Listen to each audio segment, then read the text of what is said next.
It is always a solemn and moving experience to stand in front of the eternal flame of remembrance at Zizemagapert, the Armenian Genocide Memorial in Yerevan, Armenia.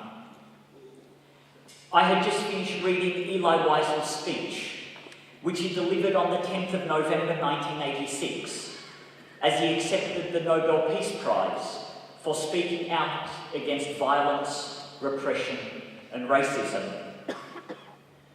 3 weeks ago, as I stood to pay my respects at Zizemagapert, the words of Eli Wiesel, himself a Holocaust survivor, came to the forefront of my mind.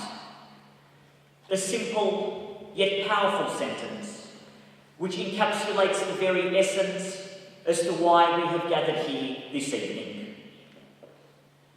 Having seen his family be exterminated during the Holocaust, and having spent his life advocating for the recognition and eradication of all genocides, including the Armenian Genocide, he said, "I swore never to be silent whenever and wherever human beings endure suffering and humiliation. We must always take sides. Neutrality helps the oppressor, never the victim. Silence encourages the tormentor, never the tormented." Tonight, as we gather on this most solemn occasion to pay our respects to the victims of the first genocide of the 20th century, Eli Wiesel's words have never rung so true. 99 years since the Allied forces, France, Britain and the Russian Empire, declared that what happened to the Armenians, and I quote, was a crime against humanity.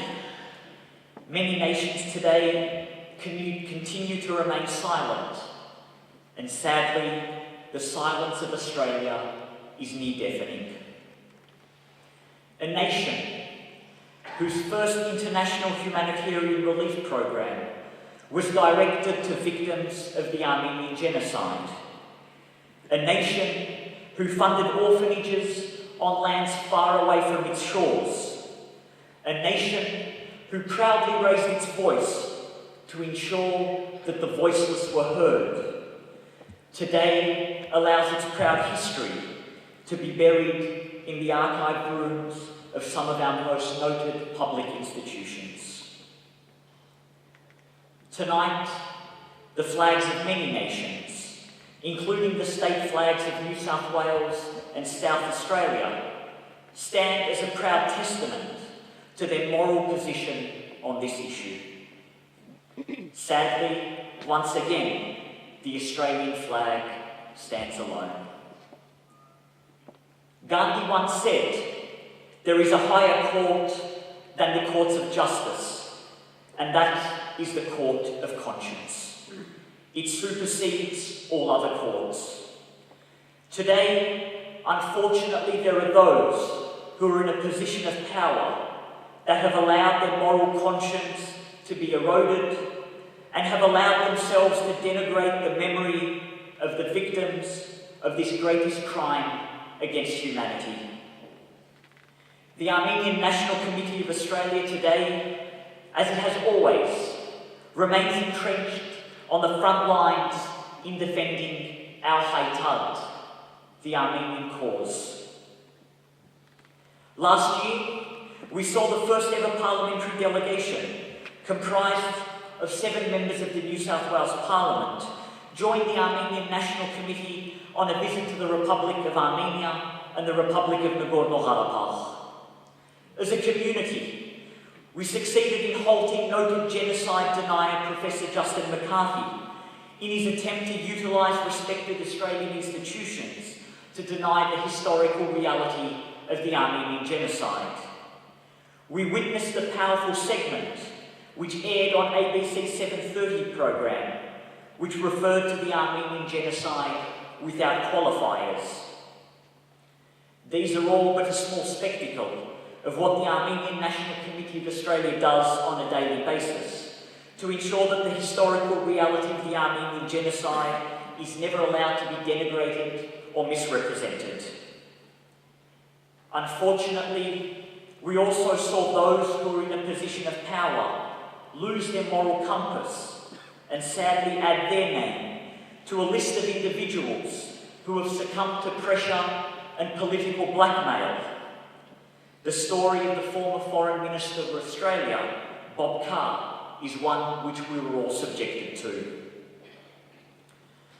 Last night, I received a call from the Prime Minister's office advising that a statement would be forthcoming for the commemoration this evening.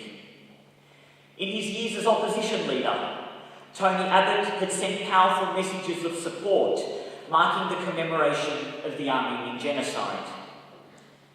Tonight, there is no place to read his statement, as it is an insult to the victims and descendants of the Armenian Genocide. With this setback, it is our combined obligation for each and every one of us to continue to ensure that we remain vocal activists in our support of Haitad. Later this evening, you will hear a statement be read out from the third most senior government minister in this country, the Treasurer of Australia. This statement demonstrates that through our combined efforts, Joe Hockey today becomes Australia's most senior federal parliamentarian to confirm the historical reality of the Armenian Genocide. And it shows that there are still numerous individuals on both sides of the aisle who are willing to navigate the moral compass of this nation towards the right direction. Combating genocide denial can come through two avenues: vigilance and, most importantly, education. The Armenian National Committee of Australia has invested heavily in this field of education to ensure that younger generations have the adequate resources to learn about some of the most heinous chapters of our modern history. I have had the fortunate experience of speaking to students from across this great state as they study the Armenian Genocide as part of their high school curriculum.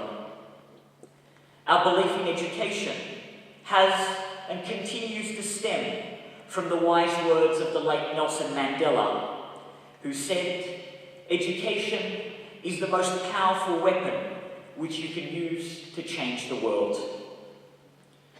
Tonight, as we gather on the eve of the 100th anniversary of the Armenian Genocide, it is our collective responsibility to continue to demand not only recognition, but justice for the 1.5 million souls who were given no other choice by the Ottoman Turkish rulers.